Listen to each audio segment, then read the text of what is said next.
Rugrats is one of the best Nicktoons of all time, but could there be a dark secret hiding right under our noses? I'm your host, as always, K-Mac Time, and today's theory comes to me from a Reddit user called Big Aki. So thanks to him for coming up with such an interesting theory. Anyway, do you remember Tommy's weird old grandparents from the Rugrats? Dee Dee Pickles' parents, Boris and Minka, who are from Russia. While Dee Dee and her brother may have immigrated at a young age, or they may have actually been born in America, they are also openly Jewish, as shown throughout various episodes throughout the show. This green vegetable before us, what does it mean? Stu, there's no point in even doing the Seder if you're not going to try. I'm reading exactly what the book says.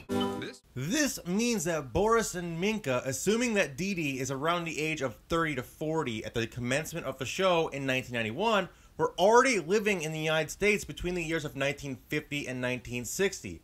In fact, if we take a look at their official bios on the Wikipedia page, we can see that Boris immigrated in 1945, the same year that World War II ended. Like many other European Jews of that era, they would have been likely fleeing the chaos of Europe in post-World War II. Because of this, and because they're Russian, it is at least probable or possible that they were in areas directly affected by the Nazis. Now, jumping back to an episode called Rugrats Passover Special, Boris mentions his wine glasses are from a Russian city called Smolensk, so it's possible that that is his original hometown. He always talks about how horrible life in the old country was, so could it be possible that he's actually a Holocaust survivor? If Boris came to the United States in 1945, it is highly likely that he emigrated as a camp survivor, also known as a displaced person, which seems to indicate that he was likely in the camps. Smolensk is his apparent hometown, was part of Russia that was conquered by the Nazis. I don't know of anyone of Jewish descent emigrating from Russia during this time period who wasn't a displaced person, as the Nazis ravished the Jewish populations in those areas, killing millions. Now, Boris and Minka apparently were not married until after the war, according to Minka's wiki page. But, according to Boris's page, they met in Boris's hometown. Boris's page even links to a picture of them farming together pre-war. Now, because they were farming, this means that they probably hadn't migrated to a city, meaning that Boris would have still likely been there in the early 1940s.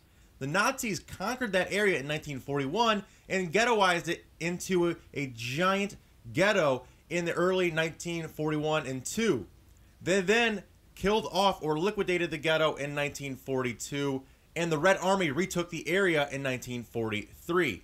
Now, because Boris and Minka didn't get married during the war, we can assume that they had become separated at some point between 1940 and 1945. It would make sense that Boris was taken to Janowska, a concentration camp that was in nearby Poland, in what is now the Ukraine. Boris somehow managed to survive, but Minka, however, had a wealthy butcher family, and they had all emigrated before the war even started. Later then, in 1945, when Boris arrived in New York City, he found her again, and the two eventually courted and married. Now, emigration to the United States at this time required sponsorship. You actually need someone to sponsor you to be in a United States already established, otherwise they wouldn't let you in. Now, Minka's family, or perhaps someone else from the villages, or some family members already in the United States, could have sponsored Boris's immigration, but I believe it to be more likely that he met up with Minka's wealthy family, and that's why he was allowed into the United States. So quickly, a recap. When Boris says he was in the old country and it was horrible, he was not kidding.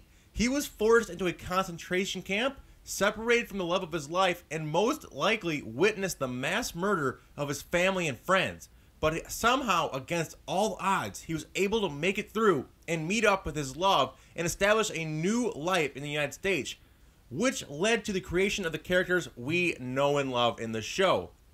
Tommy was the bravest baby in the show, but he clearly got his bravery passed down from Boris, who had to endure such hardships throughout his entire life.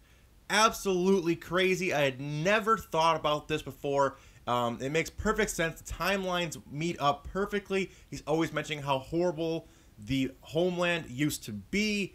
and it makes those characters so much deeper and so much more, you know, like personable. It just makes them so different in my eyes, at least. So a cool theory about that. Anyway, that's all there was for the theory, guys. I hope you guys enjoyed. If you did, make sure to hit that like button. It helps me out immensely when you guys hit that like button and share my videos. Let's try and hit over 500 likes on this. Also, if you're new around here, feel free to subscribe for more theories in your sub box weekly. Also, check out the Cartoon Theory playlist. Links will be on the screen at the end. But until next time, guys, remember it's always K-Max time somewhere. Until then, take it easy and peace out.